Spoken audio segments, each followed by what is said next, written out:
নমস্কার বন্ধুরা, আমি অমর্ত্য। আপনাদের চ্যানেল ইন্ডিয়ান ফিল্ম নিউজ বাংলাতে আপনাদের স্বাগত। আজকে এই ভিডিওতে আমি যোদ্ধার ট্রেলারটা নিয়ে কথা বলবো, যেটা কিছুক্ষণ আগে রিলিজ হয়েছে।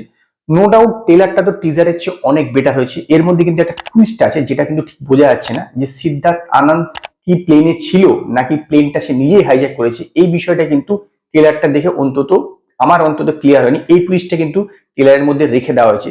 ট্রেলারটা টিজারের চেয়ে অনেক অনেক গুণ ভালো হয়েছে। 2 মিনিট 49 সেকেন্ডের পুরো ট্রেলারটা বেশ আকর্ষণীয় হয়েছে, নো ডাউট। এইটুকুনি বোঝা যাচ্ছে যে এ একজন কমান্ডো, যে সিদ্ধার্থ আনন্দ, অরুণ নাম। সে কোন একটি বোধহয় কোনো অপারেশনে যায়, সেটা ঠিকভাবে হয় না এবং সাথে কিছু ভুলভ্রান্তিও হয়ে যায়। সে কমান্ডের মানে সুপিরিয়ারের কোনো কথাবার্তা শোনে না, যার ফলে তাকে সাসপেন্ড করে দেওয়া হয়। এবং যখন সে সাসপেন্ড অবস্থায় থাকে, সেই সময় একটা প্লেন হাইজ্যাক হয়। তো সেই সময় সে সেই প্লেন উপস্থিত ছিল নাকি সে নিজেই প্লেনটা হাইজ্যাক করেছে, সেইটা কিন্তু ক্লিয়ার হয়নি। নো ডাউট এটা ক্লিয়ার করেনি, এইটাই সম্ভবত এখানে টুইস্টের ব্যাপার আছে।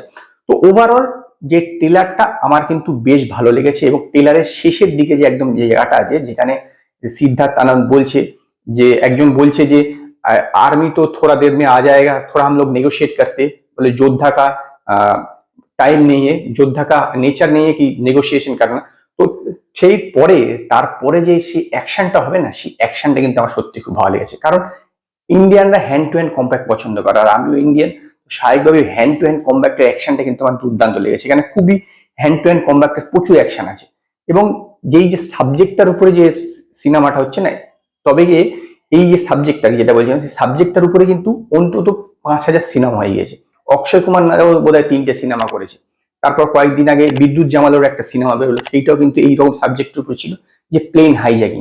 এই সাবজেক্টটা কিন্তু অনেক পুরনো, কিন্তু তাকে কিভাবে প্রেজেন্ট করা হবে বা কি বৃত্তান্ত, সেটা কিন্তু বোঝা যাচ্ছে না। তবে এটা যেটা বললাম, একটা ছোট্ট টুইস্ট রেখে দেওয়া হয়েছে। ওভারঅল ট্রেলারটা কিন্তু বেশ ভালো লেগেছে, কিন্তু যেটা বললাম যে সাবজেক্টটা যেহেতু বহুবার ব্যবহার হয়ে গেছে, সেইটা দেখতে অডিয়েন্স কতটা উৎসাহী হবে দর্শক মানে হলে গিয়ে, সেইটা কিন্তু বলা কঠিন ব্যাপার। হ্যাঁ, যদি তাকে দুর্দান্ত প্রেজেন্ট করায়, যদি এর ওয়ার্ড অফ মাউথ ভালো হয়, তাহলে কিন্তু দর্শক হলে নিশ্চিত যাবে। 15ই মার্চ এটা রিলিজ করছে, তার 1 সপ্তাহ আগে শয়তান রিলিজ করছে। তো শয়তান যদি ভালো চলে যায় এবং সেটা যদি ভালো, এটা যদি ভালো না হয়, তো শয়তান তো খেয়ে নেবে তাকে, স্বাভাবিক ব্যাপার।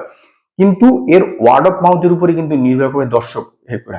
আর এখানে রাশি খান্নাকে বেশি একটা দেখানো হয়নি, সেটি আমার একটু খারাপ লেগেছে। এছাড়া আর একটুখানি দিশা পাটানি এখানে এয়ার হোস্টেস অল্প একটুখানি রোল দেওয়া হয়েছে। আমার মনে হয় সেই যে ধোনি সিনেমাটা বেরিয়েছিল, সেখানে সেই প্লেনের সিনটার পর থেকে মানে তাকে এয়ার হোস্টেস করে ভাবাই হচ্ছে। তো যাই হোক, ওভারঅল কিন্তু বেশ আকর্ষণীয় ভালো অ্যাকশন আছে পুরোপুরি ট্রেলারটা জুড়ে, এবং এই বিজিএমটাও বেশ ভালো লেগেছে। তো ওভারঅল ঠিকঠাক আছে। টিজারের চেয়ে অনেক অনেক গুণ ভালো। টিজারটা যেরকম জঘন্য বানিয়েছিল, ট্রেলারটা তার তুলনায় যথেষ্ট ভালো, এবং সেই কারণে আমি একে 5-এর মধ্যে 3খানা স্টার দেবো। যদি আপনার যোদ্ধার ট্রেলারটা দেখে থাকেন, তো আপনারা আমার জানান আপনাদের এই ট্রেলারটা কিরকম লেগেছে।